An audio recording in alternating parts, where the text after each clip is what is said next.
Olá, você está no canal Mestre Paraíso. Não esqueça de fazer a sua inscrição e dar um like no vídeo para que nosso canal continue crescendo e outras pessoas tenham acesso a informações importantes, como a pauta do nosso dia, que é alienação parental.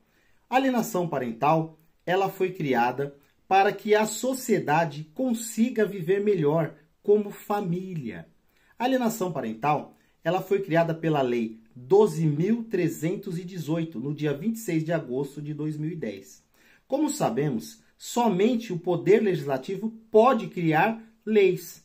E com a criação da Lei 12.318, no dia 26 de agosto de 2010, surgiram algumas críticas e alguns debates, o que é normal em qualquer democracia. Porém, esses debates foram por conta de que o termo alienação parental ainda alguns estudiosos não consideravam ele como um conceito científico. E isso gerou vários posicionamentos diferentes, como eu disse anteriormente, algo normal na nossa democracia. E um pouco mais à frente, aliás, bem mais à frente, 12 anos depois, foi criado a Lei 14.340, no dia 18 de maio de 2022. Agora que nós sabemos que foi criado inicialmente uma legislação e depois de muito debate, de várias discussões, foi criado uma nova lei para corrigir, para adequar e também para pacificar o assunto. Vamos começar então falando do conceito de alienação parental. Ela é considerada uma interferência na formação psicológica da criança. Pode ser criança, pessoal, ou também adolescente. Promovida ou induzida por um dos seus genitores. Estamos falando aqui pai ou mãe. Mas também pode ser pelos seus avós ou por qualquer pessoa que tenha a criança ou adolescente sob a sua autoridade ou sob sua guarda, ou até a sua vigilância. Entendemos também que essa pessoa que está com a vigilância da criança, ela pode criar alguma coisa que repudie a manutenção da gestão do pai ou da mãe, ou seja, causar algum tipo de prejuízo à manutenção de vínculos com a criança. É importante você entender que a alienação parental, pessoal, ela afeta diretamente o estado emocional da criança. Por quê? Ela tende a ter um afastamento em um lado, em alguma das partes, seja o pai ou a mãe. E isso, lá na frente, vai causar, com certeza, um enorme trauma nessa criança. E essa é a função da lei de alienação parental. É pacificar esse assunto e entender que quem está sendo prejudicado sempre é a criança. A própria legislação coloca no seu texto, pessoal, características da alienação parental. Então agora nós vamos falar dessas características. Quando o juiz identifica que aconteceu uma alienação parental, o próprio texto legal vem falando quando isso acontece. Em primeiro lugar, ele coloca realização de campanha de desqualificação da conduta do genitor. O que seria isso?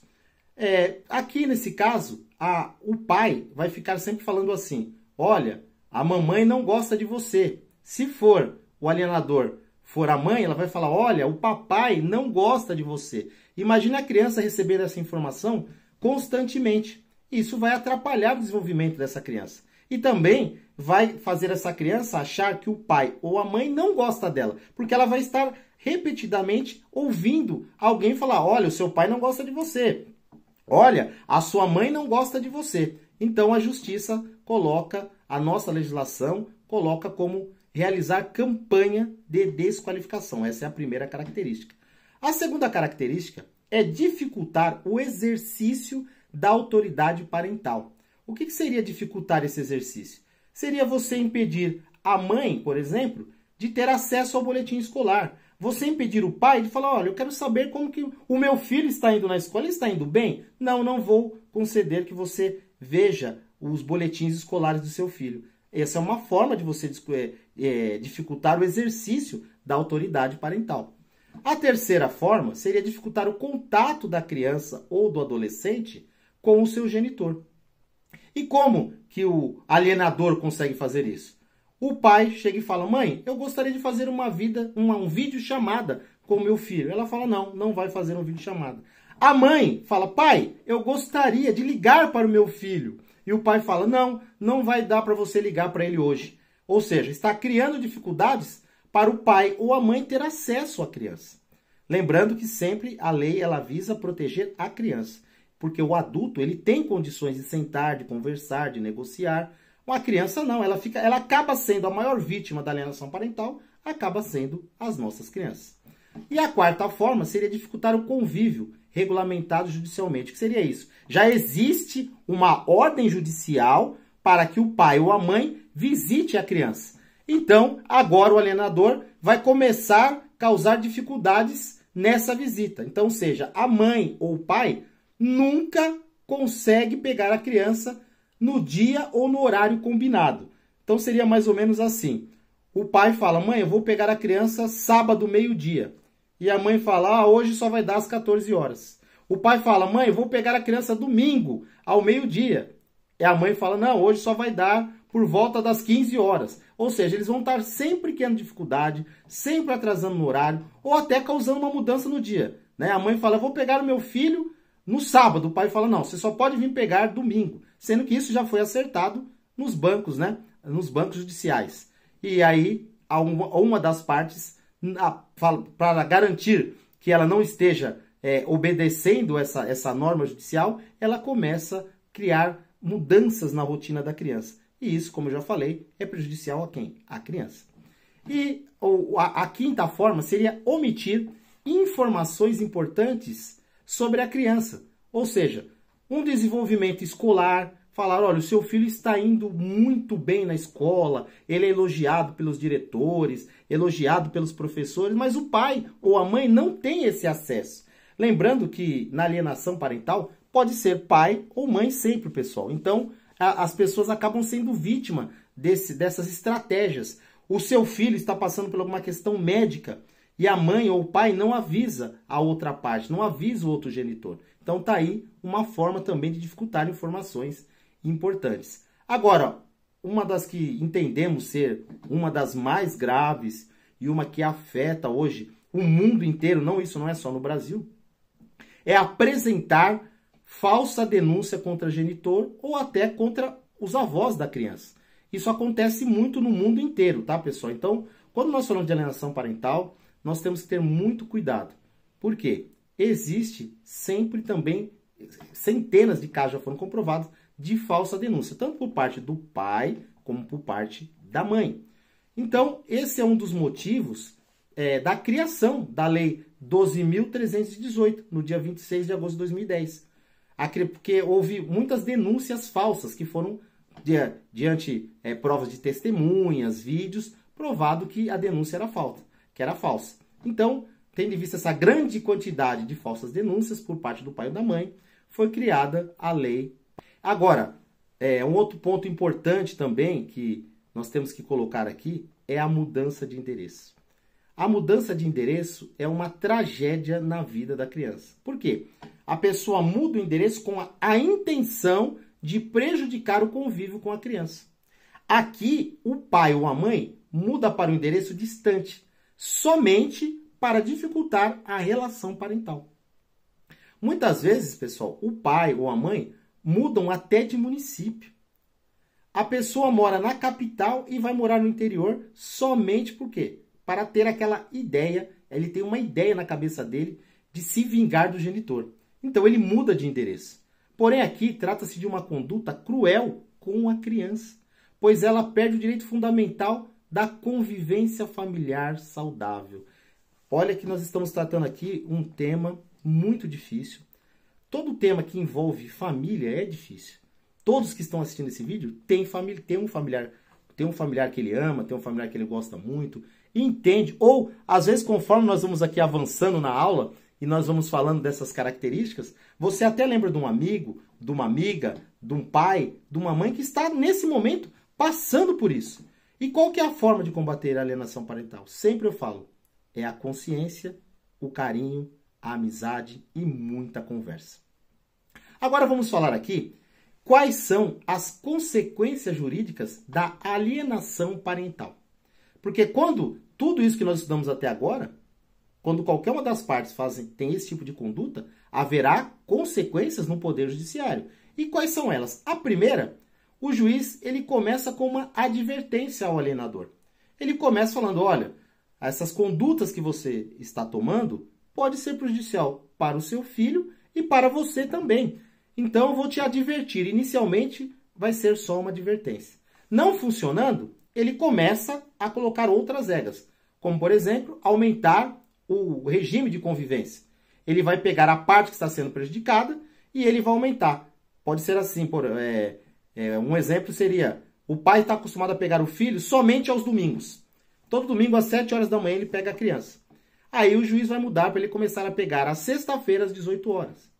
Ou a mãe também só pega essa criança aos domingos. O juiz vai mudar para que essa mãe às 18 horas na sexta-feira já tenha o seu filho para ela poder passear e conviver com ele. Então, o juiz ele sempre começa advertindo.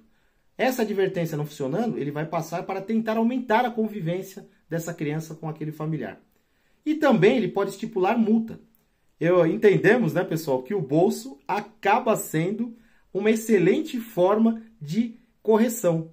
Ninguém gosta de mexer no bolso, né? Gastar, hoje em dia, está muito difícil para ganhar dinheiro, então a multa acaba sendo também uma forma de corrigir, uma forma de tentar fazer que essa alienação parental seja diminuída. Outra coisa também que o juiz pode se utilizar, né, outro mecanismo, é um acompanhamento profissional. O juiz ele pode contratar um psicólogo para conversar com os pais, para conversar com a criança. Você vê que o Poder Judiciário ele tem mecanismos para ajustar, para tentar sanar essa alienação parental. E também, em último caso, ele pode determinar a alteração da guarda. O que seria a alteração da guarda? A guarda está com o pai. Aí ele fala, pai, você está impedindo a mãe de ver o filho. Então agora, a partir desse momento, eu vou criar uma guarda compartilhada. Vai ficar um mês com o pai, um mês com a mãe, uma semana com a mãe, outra semana com o pai. Note-se que, tendo em vista que o aluno precisa de estar na escola, que a criança precisa estudar, fazer uma natação, fazer aulas particulares, isso para a criança não é bom. Então, observamos que a alienação parental é sempre prejudicial às nossas crianças. Nós temos que entender, os pais precisam entender isso, que a alienação parental é péssimo para as nossas crianças. E também ele pode fazer a inversão. O que seria a inversão? A criança está com o pai, passará a ficar com a mãe. A criança está com a mãe, passará a ficar com o pai. Então, vimos aqui as consequências jurídicas que pode causar uma alienação parental. Agora que falamos dessas consequências, como é que o juiz vai colher provas? Como são produzidas os meios da provas na alienação parental? O direito ele requer prova. Então, como que são feitos? Temos 3 maneiras de reconhecer a prova na alienação parental. A primeira é a prova testemunhal. E como que é a prova testemunhal? Você pode pegar o porteiro. O pai não vai lá no prédio buscar o filho? E aí o porteiro pode ser uma testemunha. Olha, toda vez que o pai vem aqui buscar o filho, a mãe atrasa, ou ela não entrega, ou ela manda eu falar que o prédio, que ela não está em casa, e eu estou sabendo que ela está. E vice-versa, né? A mãe também pode, tanto o pai pode fazer isso como a mãe. E a segunda forma é a documental.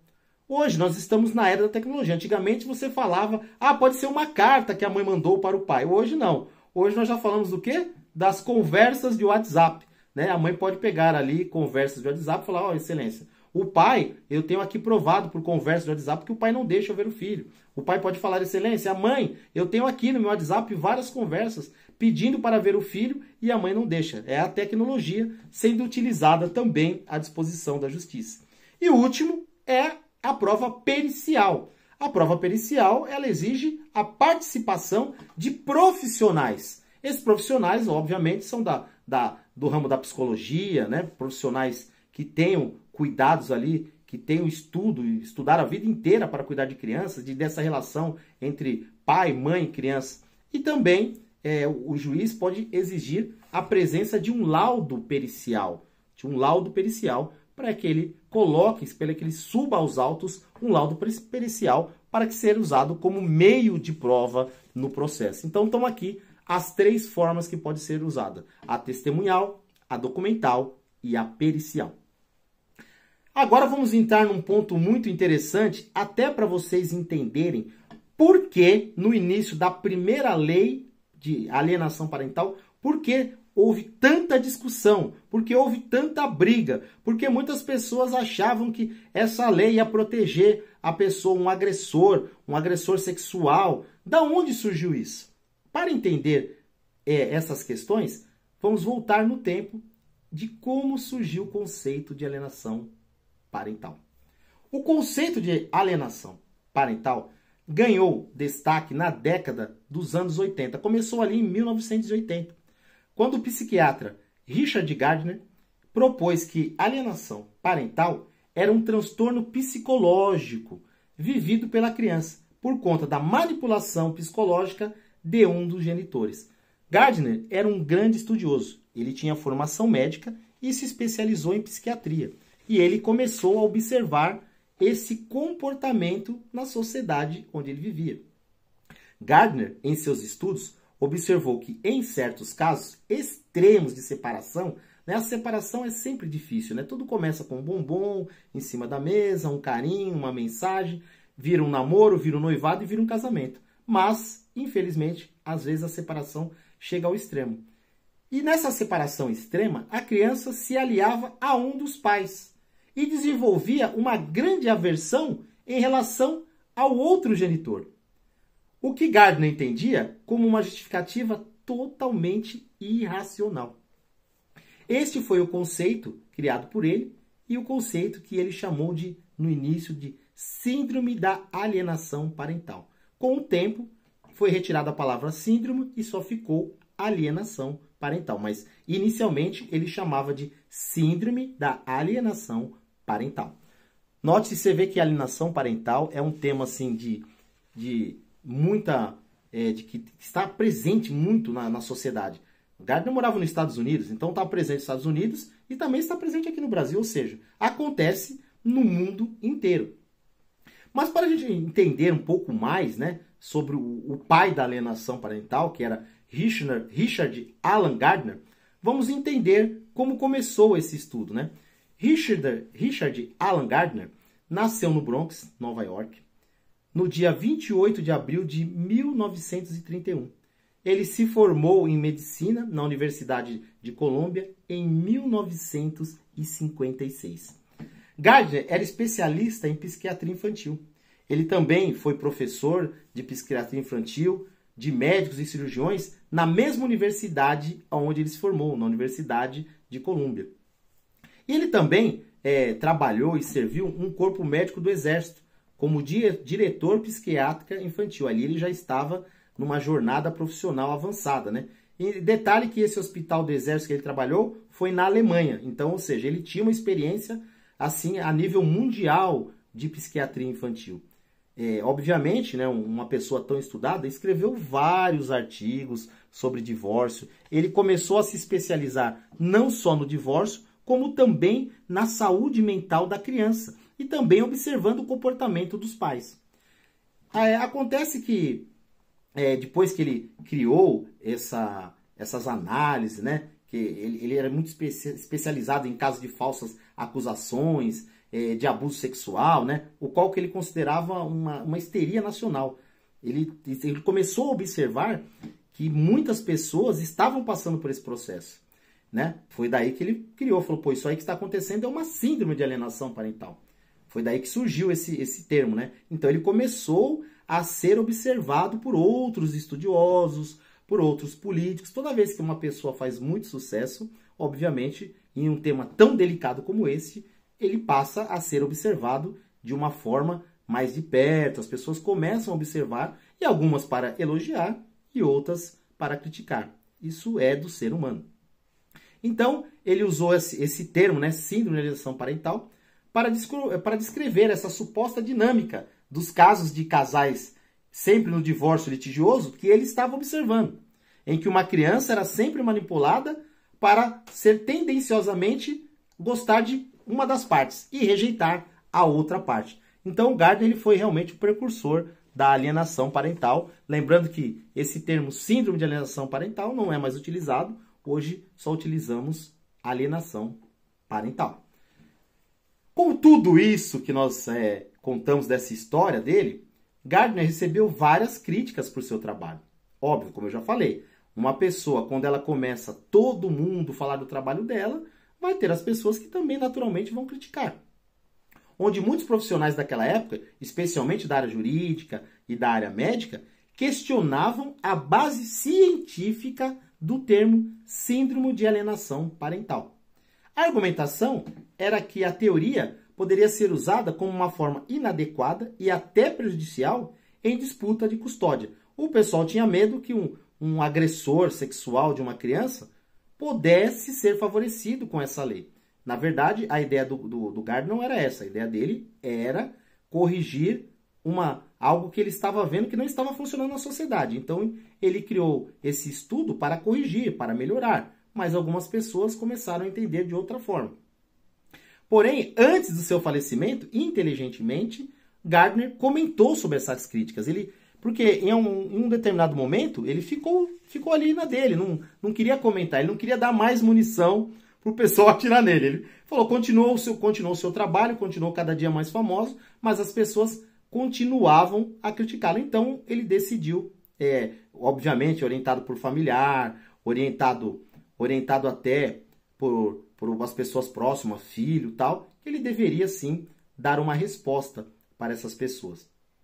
Então, Gardner disse, a maioria dos meus críticos deturparam minhas ideias, especialmente os advogados, que ficam selecionando material fora de contexto para melhorar as suas posições nos tribunais. O que ele quis dizer com isso? Ele quis dizer que o advogado, ele ficava direcionando a forma de falar do trabalho dele para que ele tivesse alguma vantagem, para que ele pudesse, quando ele fosse para os tribunais, para que a palavra dele fosse utilizada em cima de algo que o Gardner escreveu ou que algum posicionamento que ele falou em algum momento, mas, segundo Gardner, era sempre mudado a forma que ele colocava. Então, a primeira coisa que Gardner fez, ele negou totalmente, ele falou, eu não tolero de forma alguma a pedofilia, porque algumas pessoas falavam que esse trabalho dele seria uma forma de ajudar os pedófilos a se defender nos tribunais. Ele falou de forma alguma. Ele falou, sou total... Até porque ele era médico, né, pessoal? O Gardner era um médico, um estudioso, ele era contra a pedofilia. Ele falou isso várias vezes. Mas as pessoas distorciam as palavras dele, segundo ele. E ele acabou dizendo o seguinte, que, na opinião dele, a pedofilia, pessoal, ele acreditava que a pedofilia era uma coisa ruim para a nossa sociedade. Óbvio, né? Isso é óbvio.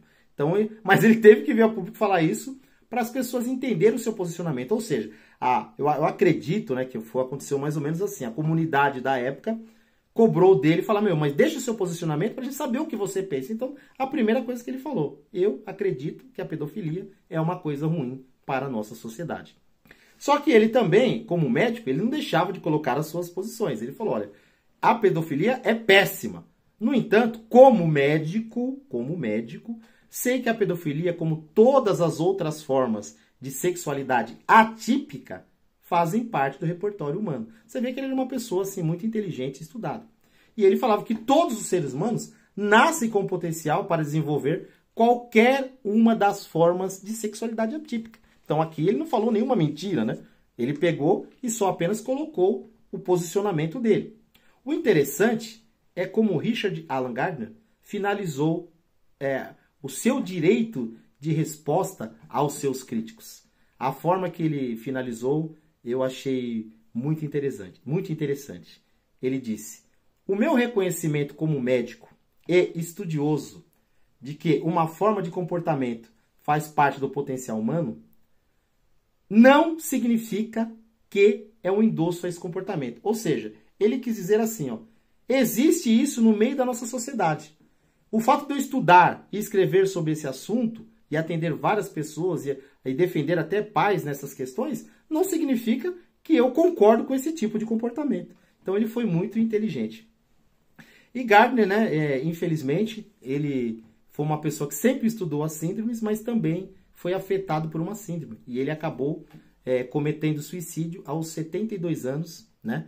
E segundo seu filho, ele não aguentava mais. Ele tinha uma doença, né? Uma doença que era uma síndrome neurológica dolorosa, ou seja, ele sentia dores pelo corpo todo.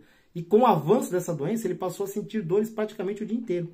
Então ele não resistiu a essas dores e cometeu suicídio na sua própria casa, já ali morando em Nova Jersey, no dia 25 de maio de 2003. Pessoal, uma coisa é certa. Posicionamentos diferentes fazem parte de qualquer democracia. Agora, um fato condensado é que Gardner é o pai da alienação parental. Você pode ter a sua opinião, você deve ter a sua opinião, mas que ele é o pai da alienação parental, isso aí não dá para se discutir. Bom, continuando, nós comentamos que houve uma nova lei para trazer mudanças. Essa nova lei é a Lei 14.340, do dia 18 de maio de 2022. A Lei 14.340 de 2022 foi criada para pacificar e modificar procedimentos relativos à alienação parental. Quando eu falo pacificar, agora vocês entenderam, né? Existia um grupo de estudiosos parlamentares que acreditava que essa lei poderia beneficiar de alguma forma um agressor sexual. Então, houve todo um debate para corrigir a lei. Houve pessoas que queriam até que não existisse essa lei, mas aí, com muito estudo, os parlamentares decidiram que não, essa lei realmente ela é boa para proteger a nossa criança. Então, vamos fazer alterações para que essa lei realmente proteja as nossas crianças. E assim o assunto foi pacificado. E como é que eles fizeram isso? Primeira regra que foi criada nessa nova lei, em 2022. Assegurar a criança ou o genitor garantia a uma mínima visitação assistida. O que seria isso? Como já falamos, na alienação parental, muitas vezes, uma das partes conta muita mentira. A mentira é uma forma dele alcançar o seu objetivo. E até o juiz descobrir quem está mentindo, que sempre tem alguém mentindo no processo, ele precisa daquelas provas que nós comentamos, né? Que são as testemunhas, o porteiro que vai lá dar a opinião dele, ele precisa de um laudo. E nisso, a parte que ali está sofrendo, em primeiro lugar, é a criança. Mas e a parte que é vítima da mentira? Então, agora essa lei criou o quê? Uma visitação mínima. Só que essa visitação ela será assistida. Por que é uma visitação assistida? Ela vai ser acompanhada de um psicólogo, de um cuidador, para que a criança não corra nenhum tipo de risco. E essa visita assistida será feita ou dentro de um fórum, dentro do próprio fórum, ou de uma entidade conveniada com a justiça. Eu achei excelente. Assim, ambos os pais terão contato com a criança e a criança vai estar segura, porque ela nunca vai estar sozinha com o pai ou com a mãe, até que seja tudo resolvido. Observaram o prejuízo que é para uma criança? Imagine uma criança só poder ver o seu pai ou sua mãe dentro de um fórum ou dentro de um abrigo. Isso não é bom para a saúde mental de qualquer criança. Então, a alienação parental procura corrigir essas questões. A segunda forma, que foi criada para pacificar de vez essa nova lei, foi o acompanhamento psicológico. A criança ela será acompanhada por um psicólogo ou por um acompanhamento biopsicossocial.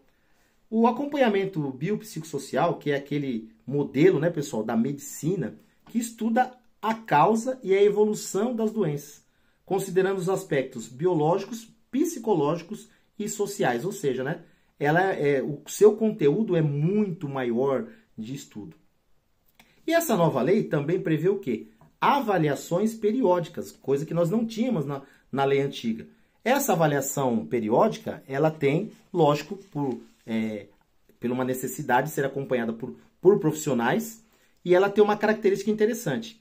Na nova lei, é obrigatório ser feito uma avaliação psicológica com laudo no início do processo e outra no final do processo. Observem que todas essas mudanças estão sempre protegendo nossas crianças. E isso é um ponto positivo dessa lei. E também, para finalizar, né, nós vamos comentar aqui sobre a concessão da liminar. O juiz, para ele conceder a liminar, preferencialmente, ela vai ter que ser precedida de uma entrevista com a criança, com o adolescente, perante uma equipe multifuncional. Como eu falei, essa nova lei já trouxe essa questão multifuncional. Tem que ter psicólogo, tem que ter cuidadores, tem que ter enfermeiros, tem que ter pessoas que tenham cuidados profissionais com crianças para que o fórum possa trabalhar. E por que essa lei fez questão de colocar que tem que ter entrevista com a criança e ambas as partes têm que ser ouvidas? Porque antigamente aconteceu várias vezes que apenas uma das partes era ouvida. E isso trouxe um enorme prejuízo para aquela parte.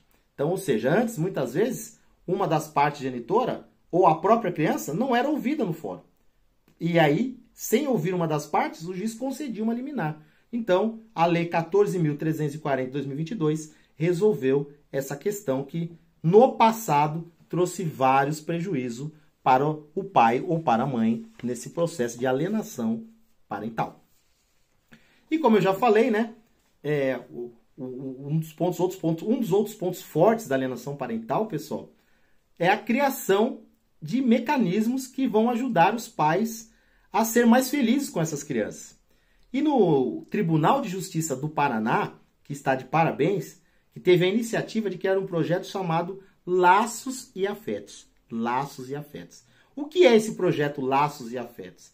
É um espaço que foi criado dentro do próprio fórum, com mesa de pintura, parquinho de diversão, fraldário, ou seja, um ambiente totalmente preparado para as nossas crianças.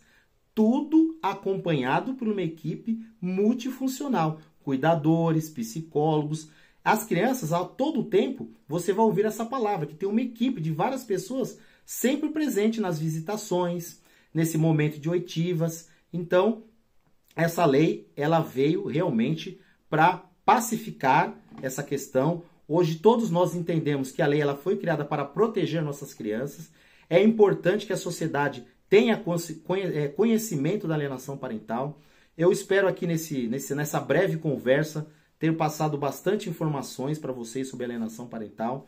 Acompanhe o canal Mais Paraíso, ajude o canal a crescer, dá um like no vídeo, deixe o seu comentário e continue acompanhando o nosso trabalho no canal Mestre Paraíso. Muito obrigado, ficamos por aqui e aguardo vocês no nosso próximo vídeo. Muito obrigado!